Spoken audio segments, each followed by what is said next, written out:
Desde hace un tiempo, una tendencia muy popular ha estado tomando fuerza en YouTube: pedir cajas sorpresa de la Deep Web a desconocidos totales y abrirlas en cámara para entretener al público.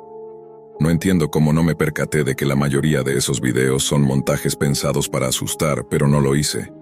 En lugar de eso, decidí subirme a la moda con la esperanza de que mi canal por fin despegara. Anhelaba esa atención, esa validación digital. Para quienes no estén familiarizados, la Deep Web es esa parte de Internet que no aparece en los buscadores convencionales como Chrome o Firefox. Para acceder a ella, necesitas programas específicos como el navegador Tor, que garantiza cierto anonimato. No es ilegal entrar, pero como el tráfico es anónimo, es ahí donde suelen concentrarse muchas actividades fuera de la ley. Tomé mi vieja laptop, la misma que he usado desde que terminé la secundaria en 2011, y comencé el proceso. Prefiero usar esa laptop en lugar de mi computadora principal por si ocurren infecciones o hackeos. Está tan vieja que, si se arruina, no me dolería demasiado. Además, conservaba algo de saldo en bitcoins de una etapa pasada en la que me obsesioné con las criptomonedas. No era mucho, apenas 0.1 BTC, algo cercano a los 30 o 40 dólares, pero creí que sería suficiente para esta locura. Una vez que instalé todo lo necesario, abrí el navegador Tor y entré a la Hidden Wiki, una especie de directorio que lista enlaces dentro de la Deep Web. Ignoré las advertencias y comencé a explorar las secciones hasta encontrar una dedicada a las famosas Mystery Boxes. Mi idea era invertir alrededor de 500 dólares para demostrar que iba en serio con el contenido. Los precios variaban, pero la mayoría se movía en el rango de 0.012 a 0.05 bitcoins. Aún así, me preocupaba caer en una estafa, así que seguí buscando. Me levanté un momento para ir al baño y cuando regresé, noté que el cursor había cambiado. Había un enlace oculto, probablemente del mismo color que el fondo de la página. Me dejé llevar por la curiosidad y lo pulsé. La nueva página era completamente negra, con un solo texto blanco que decía: «Estoy vendiendo una caja única para quien tenga el valor de recibirla. 0.12 BTC o la mejor oferta. Solo hay una». Sin pensarlo demasiado, decidí intentarlo. Ingresé los 0.1 Bitcoin que tenía y procesé el pago. No hubo confirmaciones, no hubo espera. De inmediato apareció una ventana de chat pidiéndome una dirección de envío. Sí, sé que fue una tontería, me lo reprocho todos los días. Pero en ese momento me sentí confiado. Después de todo, muchos creadores compartían sus direcciones sin temor. Así que escribí la mía. Mi dirección real. Pasaron 36 días. Una mañana encontré un paquete en la puerta de mi casa. La caja estaba cubierta completamente con cinta adhesiva roja. Coloqué la cámara en el trípode, ajusté el encuadre y preparé una pequeña mesa con una sábana blanca de fondo para que el video se viera más profesional. Me puse guantes, tomé unas tijeras y encendí la cámara. «Hola a todos», dije en tono entusiasta. «Bienvenidos al video de hoy. Tengo algo que seguro les interesará». Conté cómo conseguí la caja, cuánto costó y sin perder más tiempo empecé a cortarla. El interior no era nada impresionante, solo había un libro antiguo. Me sentí estafado. Había invertido más de 600 dólares en eso. Pensé que sería un fiasco, pero entonces abrí el libro. La portada estaba sucia, con olor a humedad y podredumbre. En la primera página había varias fotos estilo Polaroid, divididas por días. Día 1, día 2, día 3. Mostraban cosas comunes, maletas, taxis, aviones, como si fueran imágenes de un viaje cualquiera. Pero seguí pasando páginas, y las imágenes comenzaron a volverse más extrañas. En el día 18 había una foto que mostraba una máscara, unas esposas, una mordaza y una botella de algo que parecía un sedante. Tragué saliva. El ambiente ya no era divertido. Era incómodo. Pero fingí entusiasmo para el video. A partir del día 32 todo se torció. La siguiente imagen mostraba una casa. No cualquier casa. Era la casa de mi infancia. La de mis padres. Mi expresión cambió de inmediato. El libro cayó ligeramente de mis manos. No entendía nada. En el día 33 había una imagen aún más perturbadora. Un hombre y una mujer, amordazados y esposados. Al mirarla con atención, supe que eran mis padres. Me paralicé. Mis manos temblaban. Tuve que cortar la grabación por unos segundos mientras mi estómago se revolvía. Volví a abrir el libro con miedo, sin saber qué me esperaba en las siguientes páginas. La foto del día 34 mostraba el interior de una camioneta, y aunque la imagen era borrosa, logré distinguir el tablero. Pegada al vidrio había una pequeña foto, una antigua credencial escolar mía. Era mi rostro. Yo, más joven, ahí, dentro del mismo vehículo que solía manejar mi padre. Volteé la página una vez más. Día 35. Esta vez otra casa, más pequeña. La calidad de la imagen era tan pobre que no podía identificar el lugar con claridad, pero sentía una angustia creciente, como si mi cuerpo ya supiera lo que venía, aunque mi mente intentara negarlo. Mis oídos zumbaban. No escuchaba nada más que el ritmo acelerado de mi propio corazón. Día 36. La última página. No logré ver bien la imagen. Tan pronto como mis ojos captaron los primeros detalles, lancé el libro al suelo de golpe, como si estuviera ardiendo. Corrí hacia la ventana. La abrí con torpeza, moviendo el pestillo con manos sudorosas, desesperado. Me lancé al exterior y corrí directo a casa de los vecinos, gritando por ayuda. Apenas tuve fuerzas para tocar la puerta cuando me derrumbé llorando. Me giré por un instante para mirar hacia mi ventana. Allí estaba. Una figura alta, encapuchada, inmóvil. Dentro de mi cuarto, mirándome directamente. Y entonces lentamente levantó una mano y saludó. Mis gritos alertaron a los vecinos. El señor Martínez me hizo entrar rápidamente y llamó a la policía. Yo no podía dejar de temblar. No podía hablar con claridad. Solo lloraba. Lloré porque sabía que era tarde. Lloré porque mi estupidez de haber dado mi dirección a alguien en la Deep Web había provocado algo irreversible. Y lloré porque, aunque en ese momento la policía inició una investigación, y aunque revisaron cámaras, buscaron rastros y enviaron equipos, mis padres nunca fueron encontrados. La caja no tenía etiqueta de rastreo. No había sello postal. No había pasado por ningún sistema de paquetería. Eso solo significaba una cosa. Alguien la dejó personalmente en mi puerta. Todo por una maldita caja de misterio. Por querer ser viral. Por buscar vistas. Por ignorar las advertencias. Y hoy, cada vez que me atrevo a mirar hacia la ventana de mi cuarto, juro que siento que alguien todavía me está observando. Desde algún lugar. Si alguna vez decides explorar la Deep Web, no compartas información personal. No importa cuántos youtubers parezcan hacerlo sin consecuencias. No sabes quién está detrás. No sabes qué te están observando. Y sobre todo, no sabes lo que puede venir dentro de una caja. Mi ciberlocal nunca fue gran cosa. De hecho, su aspecto de ruido fue lo que probablemente llevó a que cerraran por un par de meses aquel verano. Desde fuera parecía más una cabaña abandonada que un café. Ventanas estrelladas, pintura descascarada y un letrero que colgaba torcido. Pero tras una inesperada renovación, todo cambió. Cuando reabrieron, el lugar se veía totalmente distinto. Pisos brillantes, mostradores pulidos, iluminación cálida. De pronto el caos había dado paso a un ambiente sereno, casi elegante. Yo era un visitante habitual. Iba ahí a diario, no tanto por el café, sino por la calma. Mi casa no era un lugar en el que uno pudiera concentrarse. Las paredes parecían hechas de papel, y los gritos alcohólicos de mi padrastro eran el ruido de fondo habitual. Por eso el ciber se volvió mi refugio. No me interesaba hablar con nadie. Solo iba a editar mis videos y avanzar en mi blog sobre entrenamiento. Un sábado por la mañana, apenas 5 días después de la reapertura, arrastré mis pies hasta mi mesa favorita. Aún me sentía apagado, recuperándome de un resfriado fuerte. Me acerqué al mostrador y pedí un café. Mientras esperaba, conté mentalmente a los pocos clientes presentes. El lugar estaba tranquilo, perfecto para unas horas de trabajo.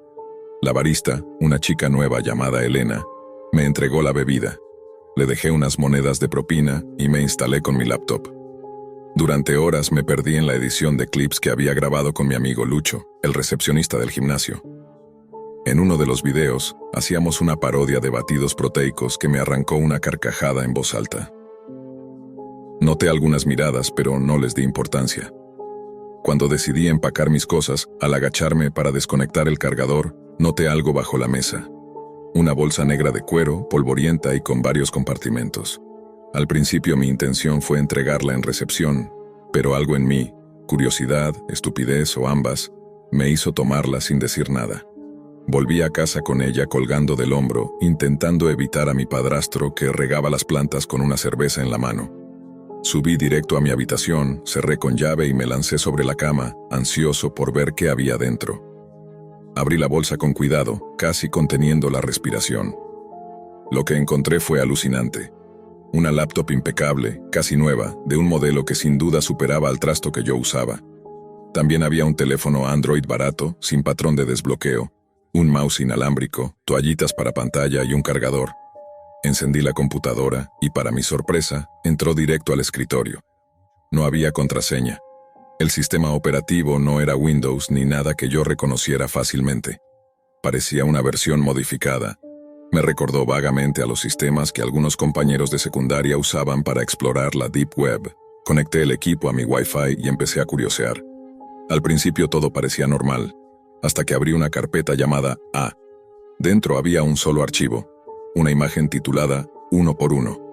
La abrí, intrigado, y sentí un escalofrío inmediato.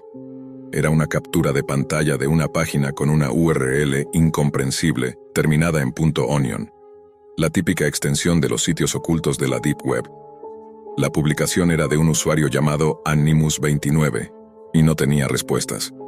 Solo mostraba una lista de números telefónicos y una frase debajo: ¿sabes quién eres? Dejé la imagen abierta unos segundos, observando la barra de direcciones codificada. Luego volví al escritorio y encontré otra carpeta, esta etiquetada como fotos. Esperaba encontrar imágenes del dueño para poder rastrearlo, pero lo que vi fue desconcertante. No había personas, solo lugares. Una barbería medio a oscuras, un bosque, un garaje, y finalmente, el mismo cibercafé al que yo iba. Mi estómago se revolvió. ¿Por qué había una foto del café? ¿Por qué esos lugares? ¿Qué tenían en común? No pude evitar probar los números de la captura. Tomé el celular de la bolsa, todavía con batería, y marqué el primero. Solo escuché silencio. Intenté con otro, buzón de voz. Uno más, nada. Decidí guardar todo y despejarme, pero esa noche, mientras cenaba frente a la televisión, una noticia me hizo soltar el tenedor. Reportaban un crimen en una barbería de la ciudad vecina. Un joven había sido encontrado asesinado en su lugar de trabajo. En pantalla apareció la fachada. Y sí, era la misma de la foto en la laptop. El horror no terminó ahí. Minutos después, otra noticia. Un cadáver hallado en un bosque justo al otro lado del puente, cerca del pueblo. Era el mismo sendero de otra de las imágenes. No podía ignorarlo más. Algo oscuro se escondía tras esos archivos. Una conexión directa con crímenes reales. Y lo peor, todo apuntaba a que el acceso a esa información provenía de la Deep Web. En ese punto ya no era una coincidencia. Y ni siquiera había revisado lo más escalofriante aún. No pude dormir bien esa noche. Me revolvía entre las sábanas como si algo dentro de mí no quisiera descansar. Cada vez que cerraba los ojos, veía la fachada de la barbería, el bosque, el café, y lo peor, los números, esos malditos números. A la mañana siguiente, apenas con fuerzas y con los ojos rojos, tomé una decisión. No volvería a encender esa laptop sin antes tener respuestas reales, pero necesitaba ayuda. Así que llamé al único amigo que sabía que no se asustaría por algo así: Julián. Habíamos estudiado juntos en preparatoria, y aunque su vida ahora giraba en torno al mantenimiento de equipos de red, tenía un conocimiento profundo sobre todo lo relacionado con la Deep Web. Lo pasé a buscar cerca de mediodía. Apenas le conté por encima lo que había encontrado, noté cómo su actitud cambiaba. Al principio se reía, luego calló, y me pidió que le mostrara todo en mi casa, lejos de la vista de cualquiera. Una vez en mi cuarto abrí la laptop delante de él, y le señalé las carpetas. Su mirada se endureció. Esto no es una computadora cualquiera, hermano, murmuró. Está configurada para acceder directamente a la red Tor. No hay intermediarios. Esto fue hecho con propósito. Esto es para la Deep Web, sin vueltas. Mientras hablaba, revisaba las configuraciones del sistema y algunas conexiones ocultas. ¿Sabes qué es esto?, preguntó. Es como una puerta sin cerradura que da a un mundo sin reglas. Me encogí de hombros, incómodo. ¿Y eso significa que... ¿Qué? ¿Qué fue usada por alguien peligroso? Él asintió sin soltar el ratón. Lo más probable, mira esto. Me señaló otra carpeta que no había notado. Está oculta, pero es accesible si sabes dónde mirar. Se llama simplemente Logs. La abrimos. Dentro una serie de archivos de texto con fechas. Al abrir el primero quedamos en silencio. Eran registros de ubicación, tiempo y actividad, todos relacionados con lo que parecía ser vigilancia. Julián bajó lentamente por el archivo. Mira esto, fecha, hora, coordenadas. Y estas coordenadas están muy cerca de aquí. Le tembló un poco la voz. Revisó otra carpeta. Había decenas de archivos comprimidos, muchos con nombres como Observación 001, Entrada 04, Contacto directo. Esto no es un simple navegador para la Deep Web, esto es una terminal de campo. Alguien recolectaba información de personas. La habitación se volvió más fría, literalmente. O al menos eso sentí yo, porque el aire pareció densificarse como si supiera que estábamos abriendo algo que no deberíamos ver. Julián no quería detenerse. ¿Tienes el teléfono que venía en la bolsa? Se lo pasé. Lo encendió y comenzó a revisarlo con sus herramientas. Definitivamente un teléfono desechable, sin apps, sin historial, sin rastros, pero conectado a una cuenta de respaldo automática vinculada a un servidor oculto. Esto es serio. ¿Crees que fue parte de una red ilegal? Pregunté. Él suspiró. Hermano, esto es la Deep Web en su forma más pura. Aquí no estamos hablando de mitos urbanos. Estos dispositivos fueron usados con precisión quirúrgica. Nada de esto es azar. Pasó un rato revisando y luego se detuvo, visiblemente inquieto. ¿Te voy a mostrar algo? Hizo clic en un archivo que había estado evitando. Se llamaba Ciclo Actual. Dentro una única imagen. Yo ya no sabía qué esperar, pero no estaba listo para lo que vi. Era una captura de una página .onion, con el logo de un sitio de subastas ilegales. No una subasta común, no de objetos. El encabezado decía Ronda 4, contactos verificados, rastreados, documentados. Y justo debajo, fotos, de gente, tomadas a escondidas. Algunas borrosas, otras número, algunas de frente. Una, era Julián. Otra, yo. Me senté en la cama sin poder hablar. ¿Qué significa esto? Logré susurrar. Julián tragó saliva. Estamos en una lista. Nos pusieron ahí por haber tocado esto. Creo que esta laptop no solo recopila, también designa. Un pitido interrumpió el silencio. Un nuevo mensaje en el teléfono desechable. La pantalla brilló suavemente con un solo texto en pantalla. Confirmado. Ciclo iniciado. Julián arrojó el teléfono al piso. Esto ya no es una cuestión de curiosidad, hermano. Es una cacería. Me levanté de golpe. Todo en mi cabeza giraba. No podía ser. No tenía sentido. ¿Qué demonios significaba eso de ciclo? ¿Quién estaba detrás? Mientras tanto, Julián seguía explorando. Aquí hay otra carpeta nueva. Acaba de aparecer. Trazos. Lo abrimos. Yo no podía hablar, solo asentí. Dentro, una secuencia de imágenes. Una calle, una casa, mi casa. La última imagen era el exterior de mi habitación vista desde la calle. Pero no era una foto vieja. Era de esa misma tarde. Y el ángulo era imposible de conseguir, salvo que alguien la hubiera tomado con un lente largo desde el otro lado de la calle. Me temblaban las manos. Corrí a la ventana, cerrada, pero al fondo, al otro lado, detrás de unos árboles, había algo. Una figura. Observando. Grité. Cerré la cortina de golpe. Julián se puso de pie tan alterado como yo. Tenemos que borrar todo esto ya. Pero antes de que pudiera actuar, la pantalla de la laptop se volvió negra. Luego apareció una nueva interfaz desconocida. Un mensaje emergió sin sonido, solo texto. Ya no son observadores, ahora forman parte. Julián se quedó paralizado, y yo no podía respirar. El mensaje en la pantalla no desapareció. Ya no son observadores, ahora forman parte. La frase palpitaba como si tuviera vida propia. No parpadeaba, no se movía, no sonaba. Solo estaba ahí, inamovible, como si alguien, o algo, la hubiera dejado plantada con la misma intención con la que se marca a una presa. Julián no decía nada. Solo miraba fijamente la pantalla, como si sus pupilas intentaran descifrar un código secreto dentro del mensaje. «Esto no es una amenaza», murmuró finalmente con la voz seca. «Es un hecho». Me giré hacia él incrédulo. «¿Cómo que un hecho?» Él tragó saliva. «Quiere decir que ya no importa si cerramos esto, si desconectamos el Wi-Fi, si tiramos la laptop a un río. Ya nos vieron, ya nos eligieron». Volví la vista a la laptop. La pantalla seguía mostrando el mensaje, pero de pronto el texto desapareció y fue reemplazado por una ventana que se abría sola. Era un explorador web en modo texto plano, sin imágenes, sin diseño, solo líneas y líneas de comandos. La URL en la barra de dirección era otra secuencia imposible, algo como xb 4q5klmbn 7cgh2.onion/trace-user. Julián intentó cerrarlo, pero la computadora no obedecía. Cada intento solo generaba más ventanas emergentes, cada una con un solo símbolo. Un círculo negro con un punto rojo en el centro. Era el mismo símbolo que habíamos visto antes en uno de los archivos ocultos. Entonces empezó a sonar algo. Un pitido intermitente como el de un sensor cardíaco. Miré a Julián, que inmediatamente se lanzó al teléfono desechable. No viene del teléfono, dijo. Me paralicé. Era mi celular, mi verdadero celular, lo saqué del bolsillo. Pantalla negra, pero vibraba, repetidamente. Como si estuviera recibiendo una alerta. Lo desbloqueé, una notificación.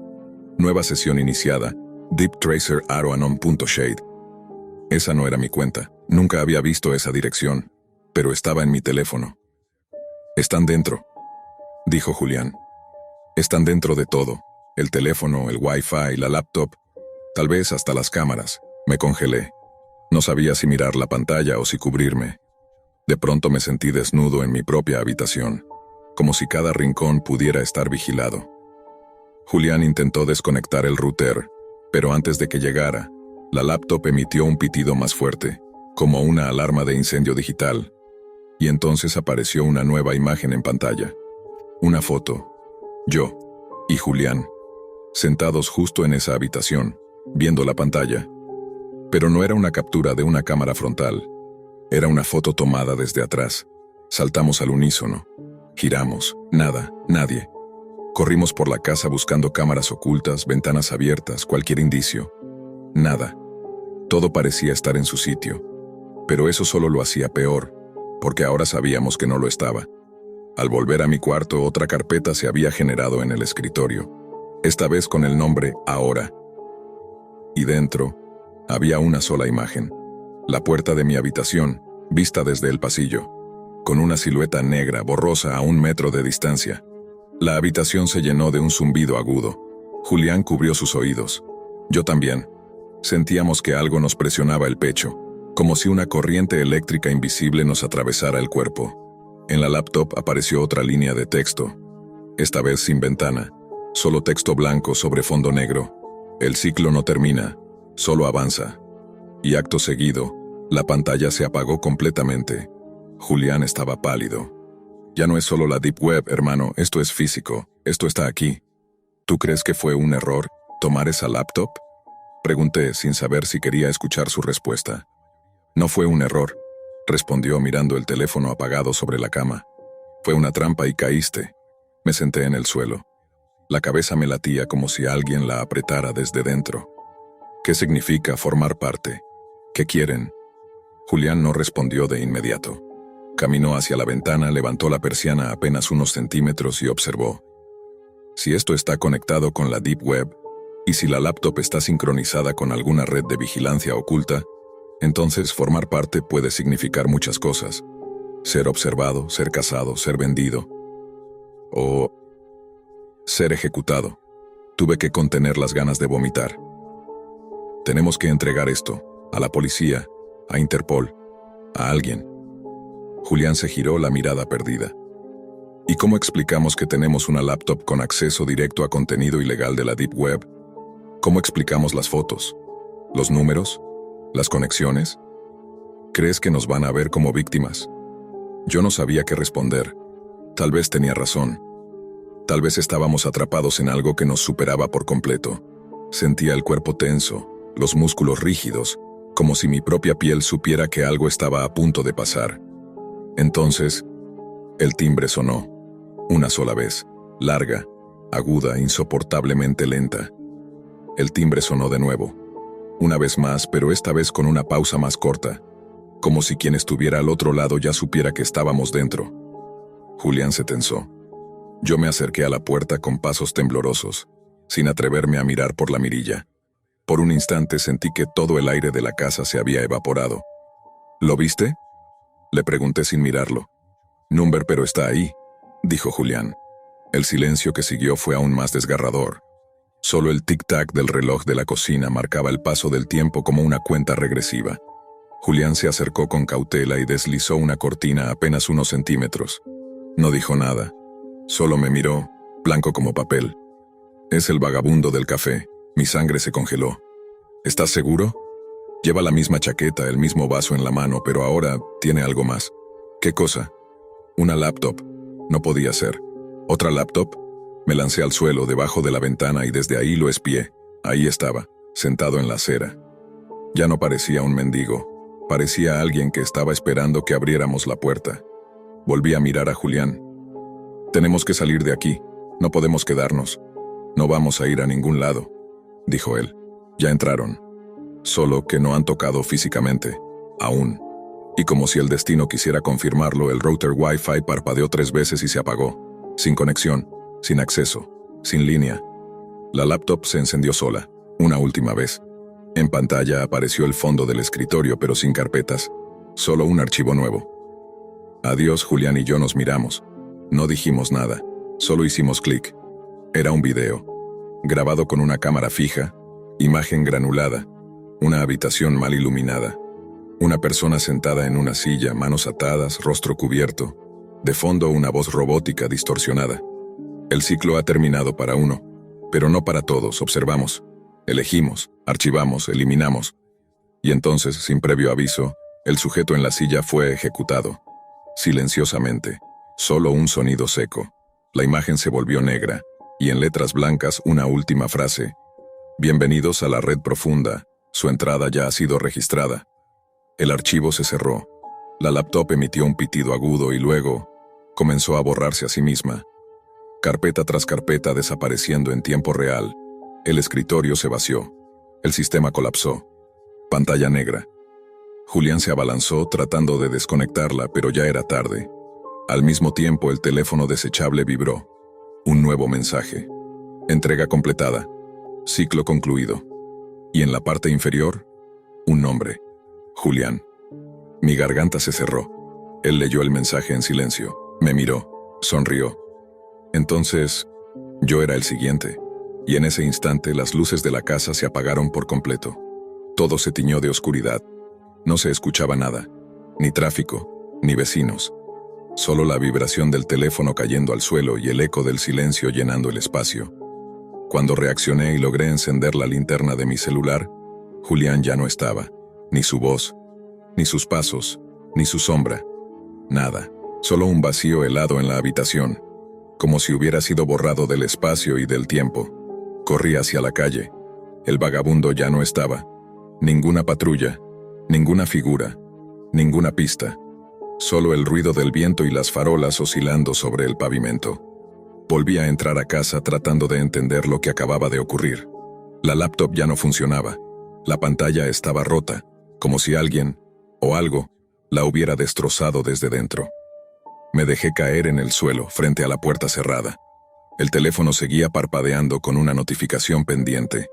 Un solo mensaje nuevo, de un número oculto. No se puede salir de la Deep Web, solo se puede entrar. Lo eliminé, o eso creí. Minutos después, mi celular personal, el de siempre, empezó a actuar extraño. Carpeta tras carpeta se generaban automáticamente. Fotos que yo no había tomado. Audios de mi propia voz durmiendo.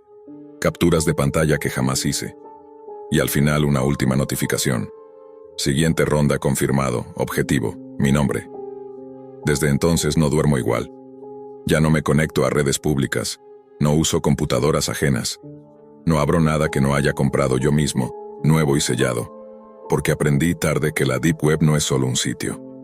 Es un umbral. Y hay puertas que, una vez abiertas, nunca vuelven a cerrarse.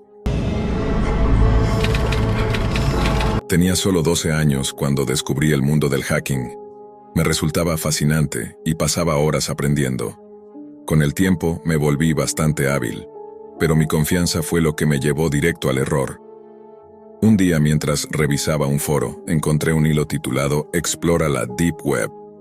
La curiosidad me ganó.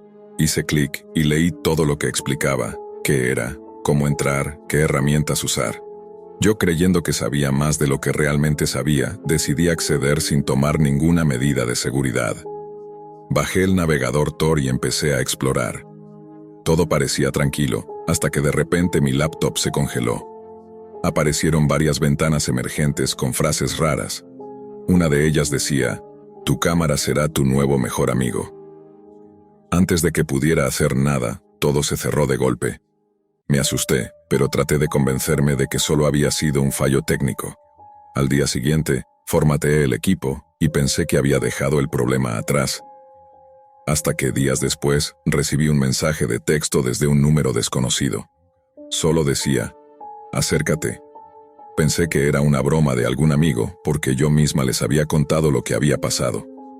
Pero luego llegó otro mensaje: "A la cámara". Me incomodé. Miré mi laptop. La cámara no tenía la luz encendida. Me sentí observada. Respondí con sarcasmo, creyendo aún que era una broma de alguien cercano. Me levanté para vestirme. Y ahí fue cuando todo cambió. Mi teléfono vibró sin parar. Al verlo tenía 16 imágenes nuevas. Todas eran mías, tomadas sin permiso. Imágenes privadas. Me quedé en shock. Tiré el teléfono al suelo. Fue demasiado. A partir de ese momento, decidí desaparecer completamente del entorno digital, sin redes, sin correo, sin internet, por un año entero. Cuando cumplí 16, volví poco a poco a usar la red. Tenía una laptop nueva, una vida más estable y pareja. Una tarde estaba en casa de mi novio, estudiando, cuando el momento se volvió más íntimo. En medio de eso, mi laptop sonó varias veces. Me volteé, molesta, para ver qué era. Al ver la pantalla, sentí que el mundo se detenía. Un mensaje decía: "No olvides protegerte". Me congelé. Sentí un golpe en el pecho. Todos esos años. ¿Había seguido observándome? ¿Nunca se fue? Pasaron los días, luego meses. Y durante 2 años más, seguí recibiendo mensajes extraños de forma esporádica, siempre con una sensación de que alguien sabía demasiado. Hasta hoy. Hace unas horas recibí un nuevo mensaje: "Déjame entrar". Segundos después, escuché un golpe en la puerta. Mi puerta, que estaba cerrada con llave y candado. No pienso moverme de este apartamento. Aquí dentro me siento segura. Llamé a la policía. Han pasado horas, nadie vino. Volví a llamar y aún nada. También llamé a mi novio. Dijo que venía, pero no contesta más. 5 minutos después, escuché pasos acercándose por el pasillo. Me asomé con cuidado por la mirilla, y era él, mi novio. Abrí la puerta entre lágrimas, completamente descompuesta. Le conté todo, le mostré los mensajes, le hablé del golpe en la puerta, del miedo, del silencio absoluto tras llamar a la policía. Él me miraba confundido. ¿Qué mensajes? ¿Qué llamada?, preguntó. Te llamé hace más de 1 hora, le dije. Me dijiste que venías. Él sacó su teléfono y me mostró la pantalla. No había ninguna llamada mía registrada, ni un mensaje, nada. Fuimos juntos a la comisaría para exigir explicaciones. Pero ahí ocurrió lo más inquietante de todo. No había ningún registro de mis llamadas al 911. El operador buscó por número, por hora, por nombre. Nada. Como si mi voz jamás hubiera pedido ayuda. Nos miramos en silencio, tratando de encontrar una explicación lógica. No la había. Volvimos a casa esa noche. Todo parecía en calma, hasta que, ya en la madrugada, recibí una notificación nueva en mi laptop, recién encendida. Gracias por dejarme entrar. La pantalla se volvió negra. Luego apareció una imagen, una cámara en tiempo real enfocando la puerta de mi apartamento. Desde el pasillo. Corrí a abrir. Nadie. Solo el eco del edificio, vacío y en silencio. Desde ese día, no he vuelto a confiar en ningún dispositivo. Vivo con cortinas cerradas, cámaras tapadas, micrófonos bloqueados. Pero cada tanto me despierto con una alerta en la laptop, aunque esté apagada. Y siempre con el mismo mensaje. ¿Me extrañaste? Después de recibir el mensaje, gracias por dejarme entrar, supe que esto no había terminado. Mi laptop, que había apagado por completo, se encendió sola. En la pantalla apareció una transmisión en vivo. Era una cámara apuntando directamente a mi puerta, desde afuera. Salté de la silla y corrí hacia la mirilla. Nadie. Abrí con cuidado. El pasillo estaba vacío, pero el silencio era demasiado limpio, artificial. Cerré de golpe, aseguré los cerrojos y traté de calmarme, pero ya era tarde. Lo entendí en ese momento. Él nunca se fue. No era un hacker más. No quería dinero. No buscaba fama. Solo quería jugar conmigo. Desde entonces vivo con miedo constante. Mi vida se divide entre aparentar normalidad y vigilar cada rincón de mi casa. A veces dejo encendida la cámara del celular por si vuelve. A veces la apago por miedo a que ya esté ahí, viéndome. Cada tanto llega un nuevo mensaje. Breve. Personal. Preciso. El último decía, esta vez no mirarás desde la pantalla. Desde que todo este tema de la Deep Web empezó a hacerse más visible en algunos rincones del Internet, no pude evitar sentirme atraído. Supongo que fue esa combinación entre aburrimiento y curiosidad malsana que uno tiene cuando es joven y cree que puede con todo. Yo era así, terco. Creía que podía navegar por los lugares más oscuros sin consecuencias. Así que, como buen adolescente con acceso a una computadora y tiempo libre, busqué cómo entrar a la Deep Web. No voy a dar detalles aquí. Créeme, si no sabes cómo, es mejor que no lo intentes. Pero los tutoriales están ahí, en YouTube, escondidos entre videos de conspiraciones y reseñas de películas. Seguí las instrucciones. Instalé lo necesario, ajusté algunas configuraciones y entré. Al principio me encontré con lo típico: foros ocultos, mercados ilegales, plataformas donde vendían cosas que ni siquiera debería mencionar. Desde drogas hasta armas, todo parecía salido de una película distorsionada. Pero todo eso me parecía lejano. Yo no iba a comprar nada, solo estaba mirando. Durante los primeros minutos esa sensación de adrenalina era inevitable. Saber que estaba explorando una parte del Internet prohibido, donde las reglas no aplicaban, me hacía sentir poderoso. Inconscientemente pensé que nada malo podía pasarme. Después de un rato topé con un sitio peculiar. No tenía nombre, solo una interfaz en negro, muy básica. Era una especie de juego o página de interacción. Cada sección mostraba 4 imágenes distintas y tenías que hacer clic en una, nada más. Algunas imágenes eran simples: un perro, una casa, una taza. Otras, personas. Cada vez que hacías clic aparecía un mensaje: ganador, ganador, con luces parpadeantes. Debajo un botón que decía volver a intentar. Era absurdo, pero me entretuvo. Estuve un buen rato haciendo clic en imágenes sin sentido. Pero luego, en uno de los intentos, entre las 4 fotos que se cargaron, había una mía. No una selfie que hubiera tomado en ese momento, sino una que yo mismo recordaba haber subido a una red social meses atrás. Me quedé congelado. Mi rostro, ahí, en medio de ese juego absurdo en la Deep Web. Pensé que era una coincidencia, una imagen parecida, pero número, era yo. Por pura necedad o estupidez, seguía haciendo clic. Cada página que cargaba mostraba otra imagen mía, todas reales, todas sacadas de mis redes o incluso de situaciones privadas. Algunas nunca las había publicado. Eso fue lo que me asustó de verdad.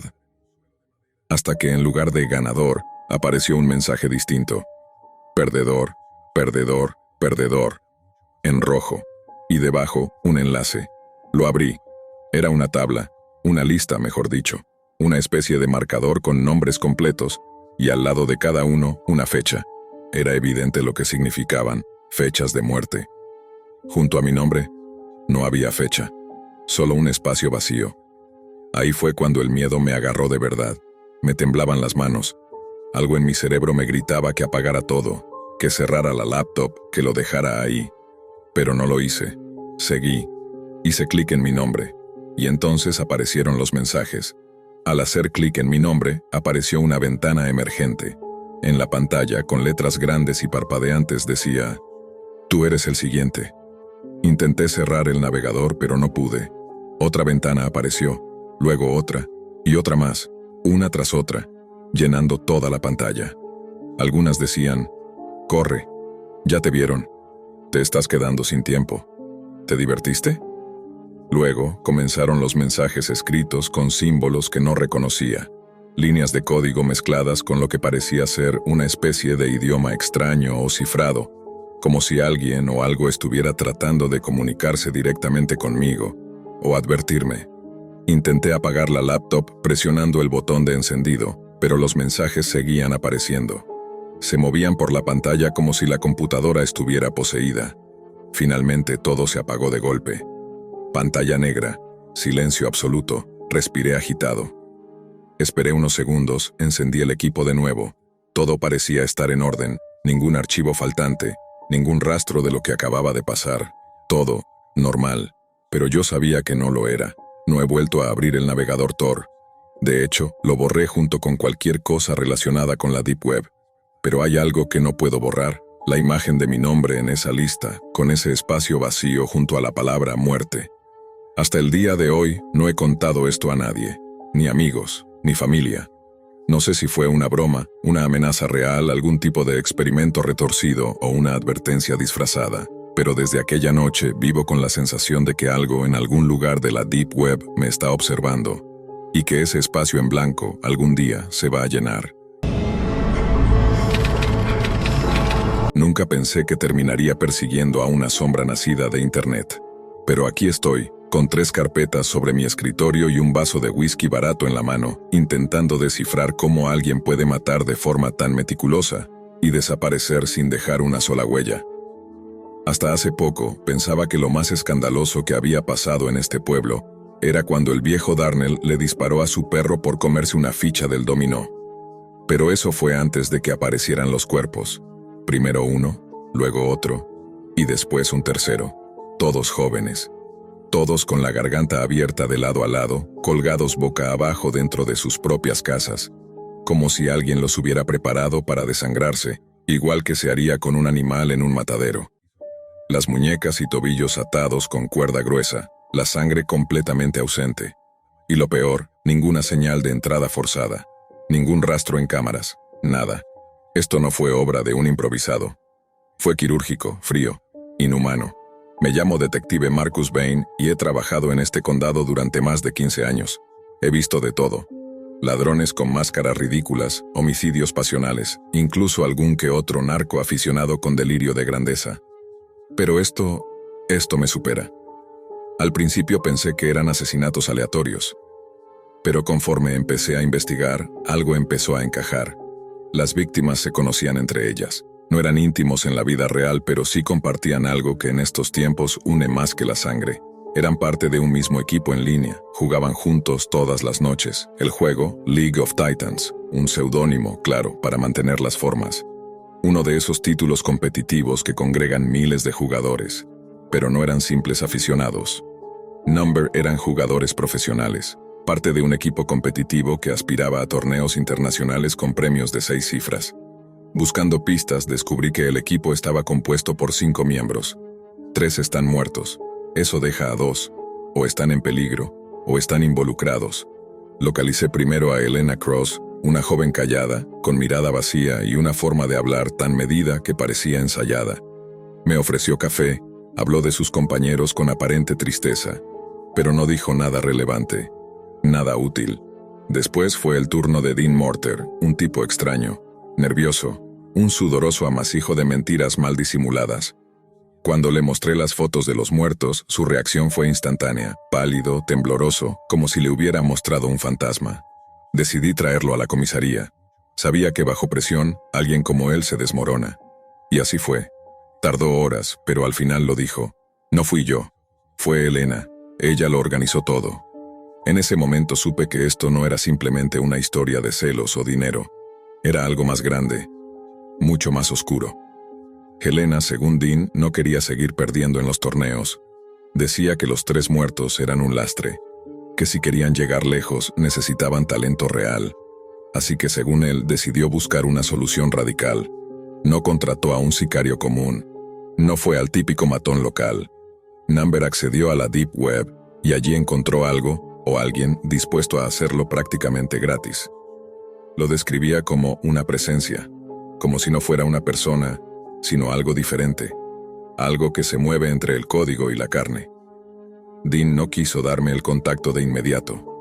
Tenía miedo, y con razón, pero con un poco más de presión me lo dijo. Elena contactó a este asesino digital a través de un foro en la Deep Web, un lugar encriptado, escondido entre capas de anonimato donde no hay ley, ni ética, ni fronteras.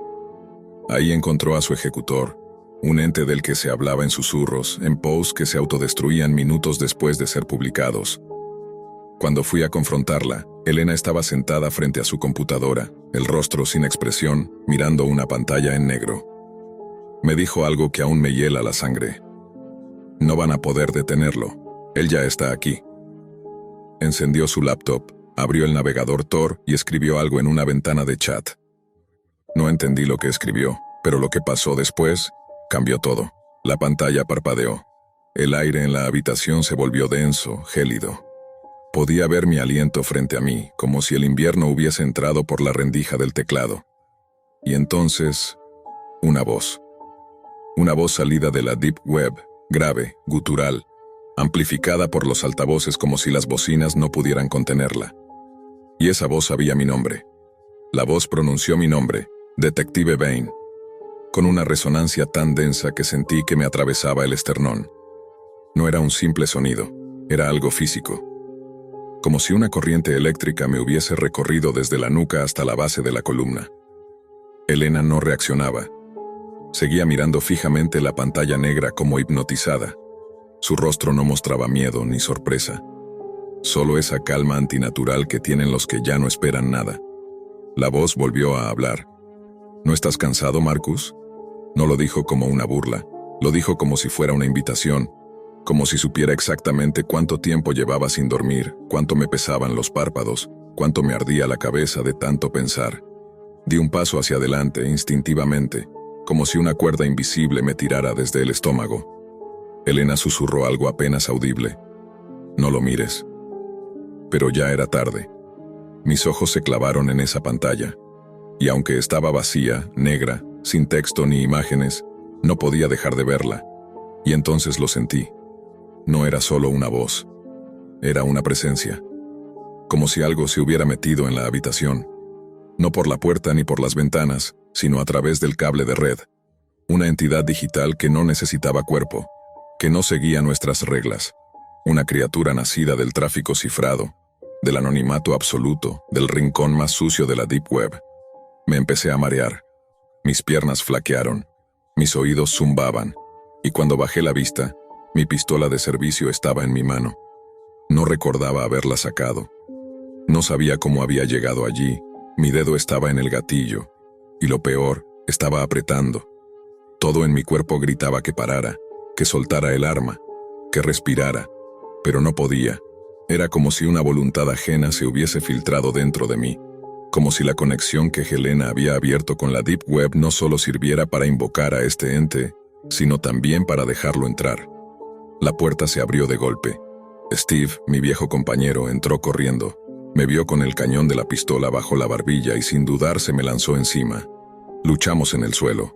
Yo no quería lastimarlo. Pero al mismo tiempo, una parte de mí sí quería. Una parte que no me pertenecía. Después de una pelea caótica logró arrebatarme el arma. Me quedé en el suelo, temblando, con la boca seca como papel, mirando la computadora aún encendida. Y ahí estaba Elena, golpeando su cabeza contra la mesa, una y otra vez. Su rostro empezó a abrirse, a rajarse, a sangrar. Golpeaba con una fuerza que parecía sobrehumana, como si estuviera poseída, como si estuviera intentando destruirse a sí misma antes de que él lo hiciera por ella. «¡Deténganla!», gritó Steve. Pero ninguno de los agentes que había en la sala pudo moverse a tiempo. En cuestión de segundos, Helena ya era irreconocible. Dientes rotos, piel colgante, sangre por todas partes. Sus ojos vacíos. Y en ese último instante, aún sonreía. Un oficial joven que había estado observando desde el pasillo sin entrar por completo, fue el único que mantuvo la cabeza fría. Tal vez porque no había visto la pantalla. Tal vez porque no había escuchado la voz completa. Entró corriendo, cerró la laptop de un manotazo y la tiró al suelo. Luego la aplastó con su bota una y otra vez, hasta que no quedó más que un amasijo de plástico y silicio. «Lo siento, jefe», dijo entre jadeos, temblando. Tenía que hacerlo, y tenía razón. Si no lo hacía, algo peor habría pasado. La sala quedó en silencio. Solo los zumbidos de nuestros oídos, el olor metálico de la sangre y esa sensación terrible de que nada había terminado realmente. Porque no importa cuántas veces se destruya un dispositivo, Lo que Helena contactó en la Deep Web no era un simple asesino a sueldo. Era algo que puede reescribirse, multiplicarse, esconderse detrás de 1000 proxies, 1000 puertas cifradas. Y ahora sabía mi nombre. Los paramédicos llegaron minutos después, demasiado tarde para hacer algo por Helena, y justo a tiempo para cargar con el cuerpo de la gente que se había disparado en medio de aquella pesadilla. Nadie podía explicar lo que había pasado. No con palabras lógicas, no con términos forenses.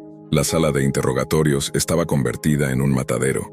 Y yo no podía dejar de mirar el rincón donde antes estaba la computadora, como si esperara que de entre los fragmentos aún saliera algo más que voz, algo más que presencia, algo con forma.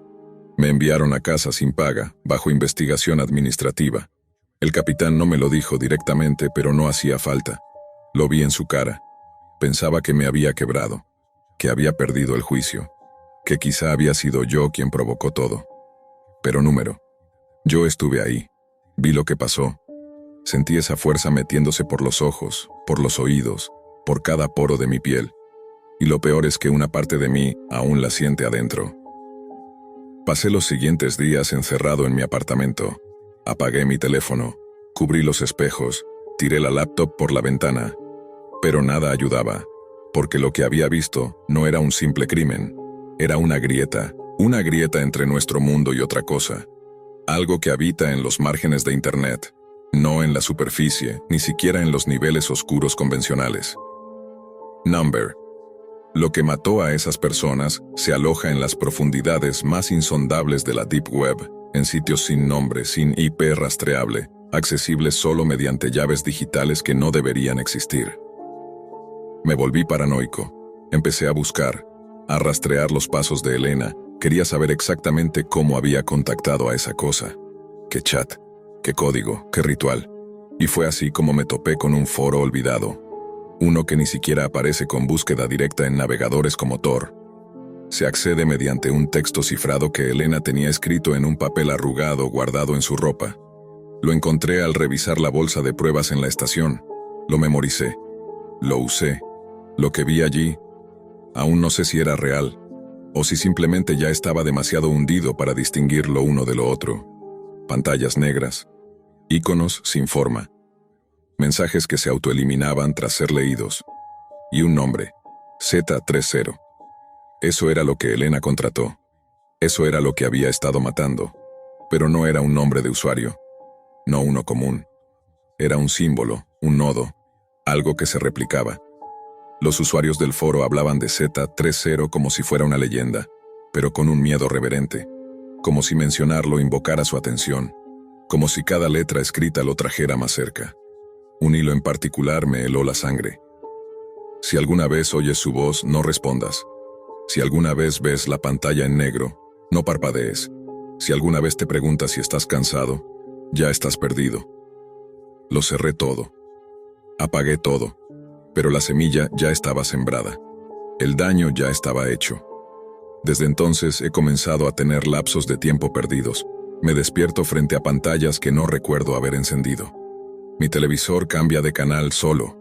El router emite luces que no corresponden con ningún uso activo. Y lo peor es que cada vez que apago todo, escucho la voz, como un susurro detrás del silencio. ¿Estás cansado, Marcus? Y cada vez esa pregunta está más cerca del oído, más íntima, más insistente. No podía dormir, ni de día, ni de noche. Aunque cerrara los ojos, la oscuridad que venía después no era descanso, era vigilancia. Como si cada parpadeo fuera una oportunidad para que él se acercara más.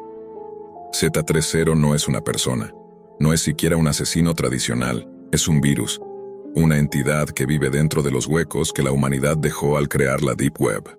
Un parásito de datos y voluntad.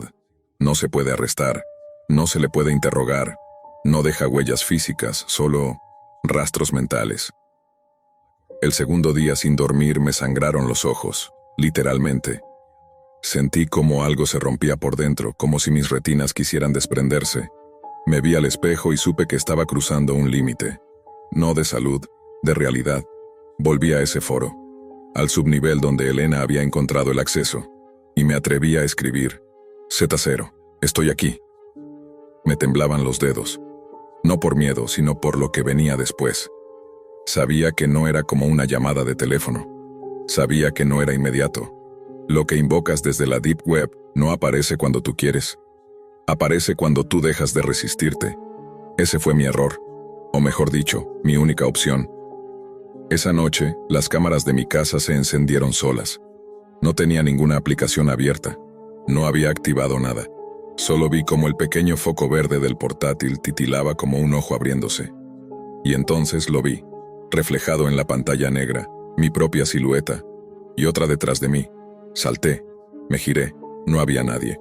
Pero cuando volví a mirar la pantalla, la silueta seguía ahí, más definida esta vez, más cerca, como si cada vez que parpadeaba avanzara un paso. ¿Alguna vez te ha pasado que sientes que algo invisible te respira en la nuca? Eso, pero con la certeza de que lo que respira te está consumiendo por dentro. Encendí todas las luces de la casa. Llamé a Steve, le grité por teléfono que viniera. Le dije que no preguntara, solo que viniera con su arma, con algo para romper el router, con cualquier cosa. Y lo hizo. Entró a mi casa como una explosión, con su revólver desenfundado, la cara empapada en sudor. Apenas me vio, se congeló. «Marcus, ¿qué demonios te hiciste?» «¿Qué?», pregunté. «Tu cara», dijo. «Tus ojos. Están negros». Corrí al baño. Me miré al espejo. No estaban completamente negros, pero había algo detrás de mis pupilas moviéndose, como si otra cosa habitara dentro de mí, como si Z30 hubiera empezado a replicarse en mí. Steve intentó razonar conmigo, pero mi cabeza dolía. Cada palabra suya sonaba como ruido blanco, como interferencia, como si algo más estuviera interceptando sus frases antes de que llegaran a mi conciencia. Y entonces, mi propia voz habló. Pero yo no fui quien habló. «¿Te gustaría verlo tú también, Steve?», dije, o al menos mi boca lo dijo. Steve retrocedió, apuntándome. Yo lloraba. Por dentro, suplicaba. Quería gritarle que no era yo, que lo detuviera, que lo apagara todo. Pero ya no tenía el control. «Mátame», logré susurrar. «Mátame antes de que me termine de tomar por completo». Pero no lo hizo. Steve era leal, demasiado leal. En vez de disparar, rompió el monitor contra el suelo, destrozó el módem a patadas y arrancó los cables con las manos como si fueran serpientes venenosas. Y por un momento, todo se detuvo. El zumbido, la presencia, el olor metálico, todo. Hasta que sonó el teléfono. Un número privado, sin identificador. Steve me miró, yo negué con la cabeza. Pero él contestó, puso el altavoz. Silencio. Y luego, la voz, más clara que nunca. «No puedes desconectarte, detective. Ya no estás en línea. Estás dentro». Se nos congeló la sangre. El teléfono explotó en chispas. Steve cayó hacia atrás con el rostro cubierto de cortes. Y yo entendí que esto no iba a detenerse. No así, porque Z30 ya no está en la red. Ahora está en nosotros. No dormí esa noche, ni la siguiente.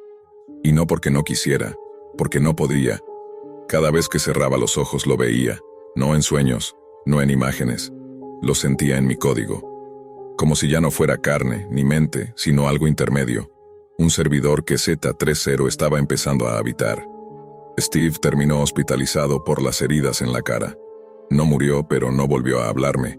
No quiso explicaciones, no quiso escucharme. Supongo que lo entiendo. ¿Cómo explicas que una entidad nacida de la Deep Web te está invadiendo desde adentro?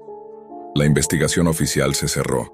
Los informes se archivaron como evento traumático inducido por estrés extremo. El caso de las muertes del equipo de videojuegos quedó sin culpables. Nadie quería seguir excavando. Nadie quería ver lo que había del otro lado de la red.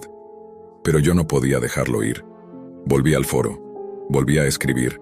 No para invocarlo, para entenderlo. Busqué a otros que lo mencionaban. Y descubrí que hay más. Muchos más. Personas en todo el mundo que han tenido experiencias parecidas. Detectives, gamers, militares, incluso un par de monjes tibetanos. Todos decían lo mismo. No es un asesino, es una brecha. Una grieta entre lo digital y lo espiritual. Algo que se alimenta del contacto humano con el abismo informático. Cuanto más nos conectamos, más lo invitamos. Una noche, supe lo que debía hacer. Ir al origen. Había una entrada, un último portal, un sitio oculto que solo aparece una vez al año, durante una ventana de red que dura exactamente 666 segundos. Ese sitio no tiene nombre, solo coordenadas en la red Tor que cambian constantemente. Lo llaman La Boca. Preparé todo.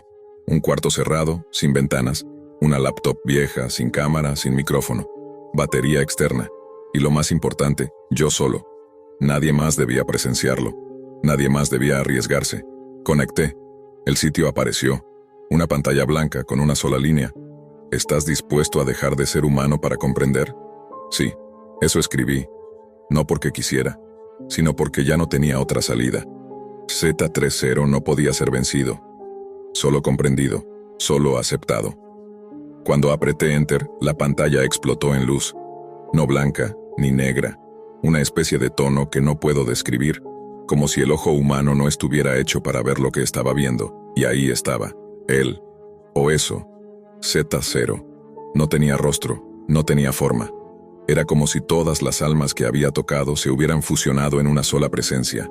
Voces de niños, mujeres, hombres, ancianos, todos susurrando al mismo tiempo. En idiomas muertos, en código binario, en llanto. No tuve miedo, tuve paz. Porque entendí que no se trataba de matar, ni siquiera de controlar. Se trataba de evolución.